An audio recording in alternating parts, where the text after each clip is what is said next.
Que nosso Mestre Jesus possa abençoar o tema de hoje, nos dando a oportunidade de entendermos melhor o seu Evangelho.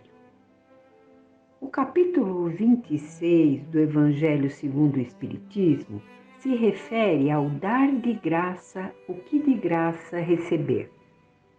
E essas são as palavras de Jesus a seus discípulos. E por esse preceito, ele estabelece que não se deve cobrar por aquilo que não se pagou. Ora, o que eles haviam recebido de graça era a faculdade de curar os doentes e de expulsar os maus espíritos.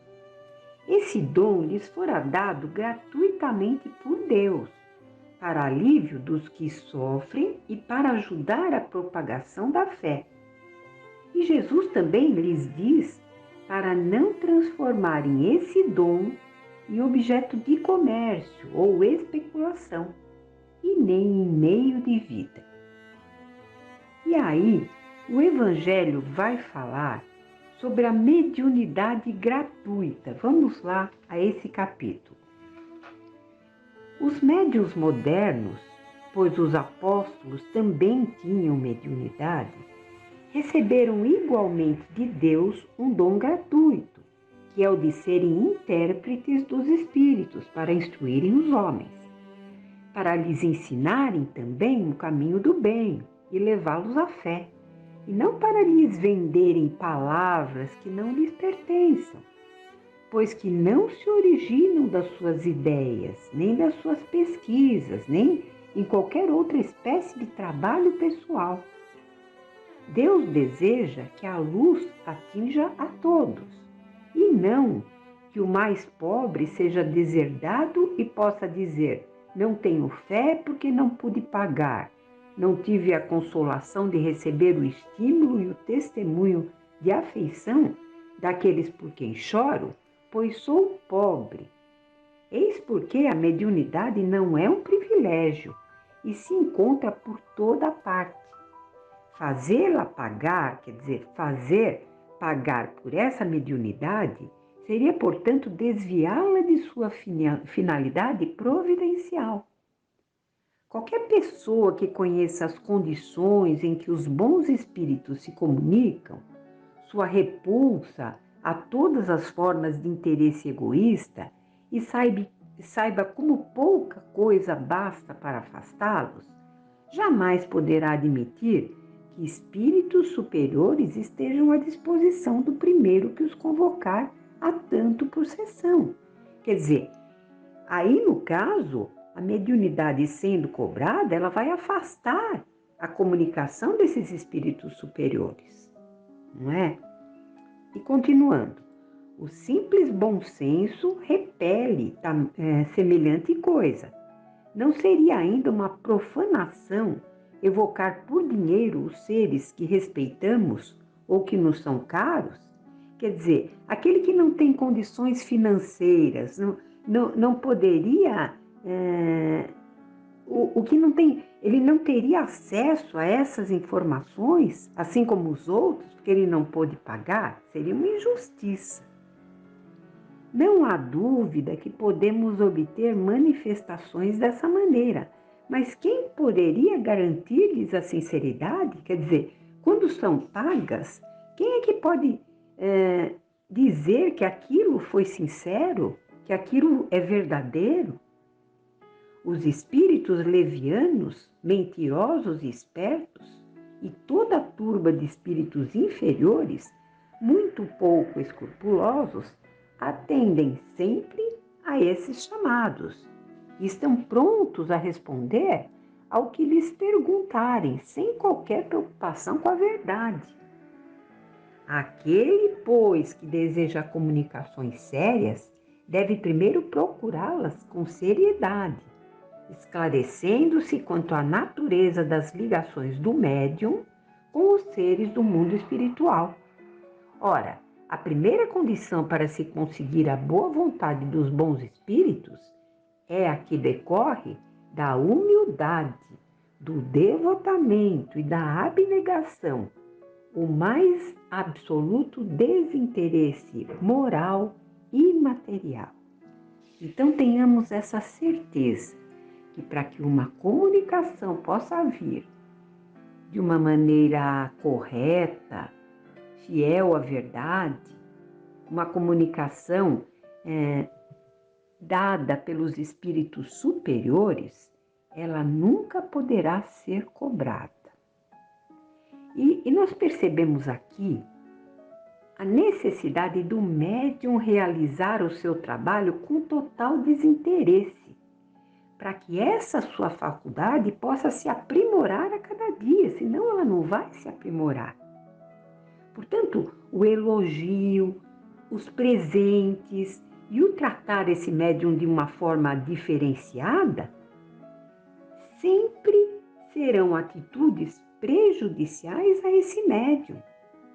Sejamos agradecidos sim pela sua boa vontade, mas que tenhamos a certeza de que as suas palavras e os seus aconselhamentos, eles possam vir de Deus.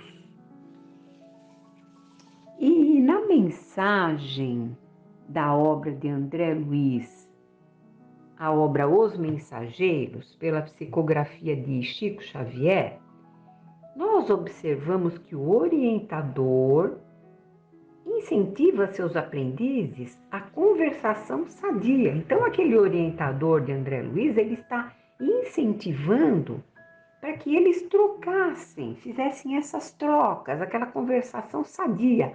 Um contasse para o outro a sua vivência, o que o levou a estar lá, as dificuldades pelas quais ele passou. Então, isso tudo é considerado um trabalho útil, essa conversação, essa forma de relato de experiências.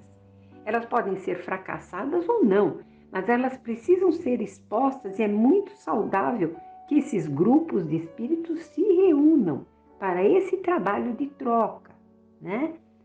Isso tudo na colônia Nosso Lar acontece, os espíritos desencarnados trocando experiências. Entre esses grupos de conversação, o André Luiz ele vai nos trazer a experiência de Acelino, que era um espírito que estava lá. E ele vai relatar a sua experiência nas provas terrestres, quando ele estava encarnado.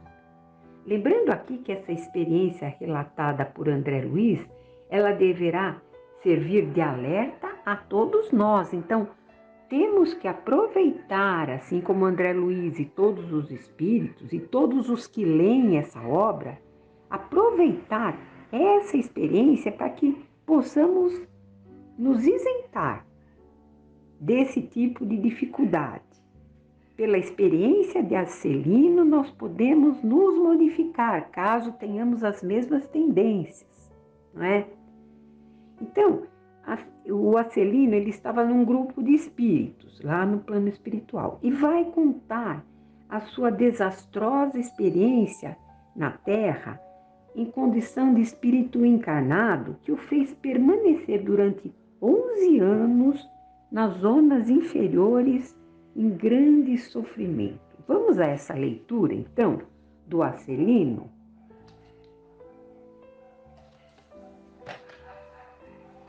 Aqui. Minha história é muito diferente, as palavras são de Acelino. A queda que experimentei apresenta características diversas e, a meu ver, muito mais graves. E atendendo-nos à expectativa, prosseguiu narrando. Também parti de nosso lar no século findo, após receber valioso patrimônio instrutivo dos nossos assessores. Segui enriquecido de bênçãos. Uma de nossas beneméritas ministras da comunicação, que é onde eles estavam, presidiu em pessoa as medidas atinentes à minha nova tarefa. Então, ela o acompanhou na hora da reencarnação. Não faltaram providências para que me felicitassem a saúde do corpo e o equilíbrio da mente. Após formular grandes promessas aos nossos maiores, eu parti para uma das grandes cidades brasileiras em serviço de nossa colônia. O casamento estava em meu roteiro de realizações. Ruth, minha devotada companheira, incumbir-se-ia de colaborar comigo para melhor desempenho das tarefas. Então, para ele estava programado o casamento com a Ruth. E ela, essa devotada companheira, ela ia facilitar, ela ia colaborar naquele desempenho de tarefas que ele trazia. E continuando. Cumprida a primeira parte do programa, aos 20 anos de idade, fui chamado à tarefa mediúnica, recebendo enorme amparo dos benfeitores invisíveis. Recordo ainda a sincera satisfação dos companheiros do grupo doutrinário. A vidência, a audição e a psicografia que o Senhor me concedera por misericórdia. Veja bem, não é por merecimento. Quando essas faculdades são colocadas no médium, são, na verdade, absorvidas por ele vem com essas faculdades, não é por merecimento, e sim por misericórdia divina. Então, essas faculdades constituíam decisivos fatores de êxito em nossas atividades. A alegria de todos era inexcedível. Entretanto, apesar das lições maravilhosas de amor evangélico, inclinei-me a transformar minhas faculdades em fonte de renda material. Não me dispus a esperar pelos abundantes recursos que o Senhor me enviaria mais tarde, após meus testemunhos no trabalho. E provoquei eu mesmo a solução dos problemas lucrativos. Não era meu serviço igual a outros, ele pensava. Não recebiam os sacerdotes católicos romanos a remuneração de trabalhos espirituais e religiosos? Se todos pagávamos por serviços ao corpo, que razões haveria para fugir ao pagamento por serviços da alma? Amigos inscientes do caráter sagrado da fé aprovavam-me as conclusões egoísticas. Admitíamos que, no fundo, o trabalho essencial era dos desencarnados, mas também havia colaboração minha, pessoal, como intermediário, pelo que devia ser justa a retribuição. Então, aqui ele está mostrando que ele, inclusive, teve apoio, porque ele, com certeza, não tinha grandes recursos, e ele viu naquela gama de mediunidades, ele poderia auxiliar a tantos, então ele se achou no direito de receber por aquilo. E aí começou o afastamento, com certeza, dos espíritos superiores. E vamos continuando aqui. Debalde, quer dizer, em vão, movimentaram-se os amigos espirituais aconselhando-me o melhor caminho. Em vão, companheiros encarnados chamavam-me a esclarecimento oportuno. Agarrei-me ao interesse inferior e fixei meu ponto de vista. Ficaria definitivamente por conta dos consulentes. Arbitrei o preço das consultas, com bonificações especiais aos pobres e desvalidos da sorte, e meu consultório encheu-se de gente. Interesse enorme foi despertado entre os que desejavam melhoras físicas e solução de negócios materiais. Grande número de famílias abastadas tomou-me por consultor habitual para todos os problemas da vida. As lições de espiritualidade superior, a confraternização amiga, o serviço redentor do Evangelho e as preleções dos emissários divinos ficaram à distância. Não mais a escola da virtude, do amor fraternal, da edificação superior, e sim a concorrência comercial, as ligações humanas legais ou criminosas, os caprichos apaixonados, os casos de polícia e todo um cortejo de misérias da humanidade em suas experiências menos dignas. Transformara-se completamente a paisagem espiritual que me rodeava. Como dissemos atrás, ele não vai ser mais assistido pela espiritualidade superior, passando para esse caminho de interesses materiais. E continuando, a força de me cercar de pessoas criminosas por questões de ganho sistemático, as baixas correntes mentais dos inquietos clientes encarceraram-me em sombria cadeia psíquica. Cheguei ao crime de zombar do Evangelho de Nosso Senhor Jesus, esquecido de que os negócios delituosos dos homens de consciência viciada contam igualmente com entidades perniciosas, que se interessam por eles nos planos invisíveis. Então, ele não deixaria de ser assistido, mas ele seria, a partir daí, assistido por entidades perniciosas, que não seriam mais aqueles espíritos superiores. Continuando, e transformei a mediunidade em fonte de palpites materiais e baixos avisos. Nesse momento, os olhos do narrador cobriram-se de súbita vermelhidão, estampando-se-lhe no fundo horror nas pupilas, como se estivesse revivendo atrozes dilacerações. Mas a morte chegou, meus amigos, e arrancou-me a fantasia, prosseguiu mais grave. Desde o instante da grande transição, a ronda escura dos consulentes criminosos que me haviam precedido no túmulo rodeou-me a reclamar palpites e orientações de natureza inferior. Queriam notícias de cúmplices encarnados, de resultados comerciais, de soluções atinentes a ligações clandestinas. Gritei, chorei, implorei, mas estava algemado a eles por sinistros elos mentais, em virtude da imprevidência na defesa do meu próprio patrimônio espiritual. Durante 11 anos consecutivos, expiei a falta entre eles, entre o remorso e a amargura. Acelino calou-se, parecendo mais comovido em vista das lágrimas abundantes. Fundamente sensibilizado, Vicente considerou. Que é isso?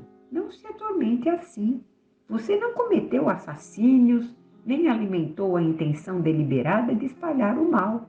A meu ver, você enganou-se também, como tantos de nós. Acelino, porém, enxugou o pranto e respondeu. Não fui homicida nem ladrão vulgar. Não mantive o propósito íntimo de ferir ninguém, nem desrespeitei alheios lares, mas indo aos círculos carnais para servir as criaturas de Deus, nossos irmãos, auxiliando-os no crescimento espiritual com Jesus, apenas fiz viciados da crença religiosa e delinquentes ocultos, mutilados da fé e aleijados do pensamento. Não tenho desculpas, porque estava esclarecido. Não tenho perdão, porque não me faltou assistência divina. E depois de longa pausa, concluiu gravemente. Podem avaliar a extensão da minha culpa? Então, o triste depoimento de Acelino,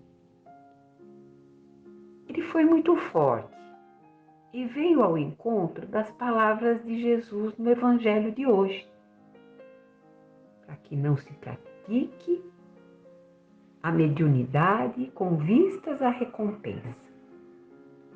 E que esses ensinamentos possam calar fundo em nós, percebendo a responsabilidade em trazermos em nós essa dificuldade que vem da nossa inferioridade, mas também essa faculdade sagrada que nos é dada por acréscimo de misericórdia. Pai nosso que estais no céu, santificado seja o vosso nome. Venha a nós o vosso reino e seja feita a vossa vontade, assim na terra como no céu. O pão nosso de cada dia nos dai hoje, Senhor. Perdoai as nossas dívidas, assim como perdoamos aos nossos devedores. Não nos deixeis cair em tentações, mas livrai-nos de todo o mal. Muita paz a todos e até uma próxima oportunidade. Que assim seja.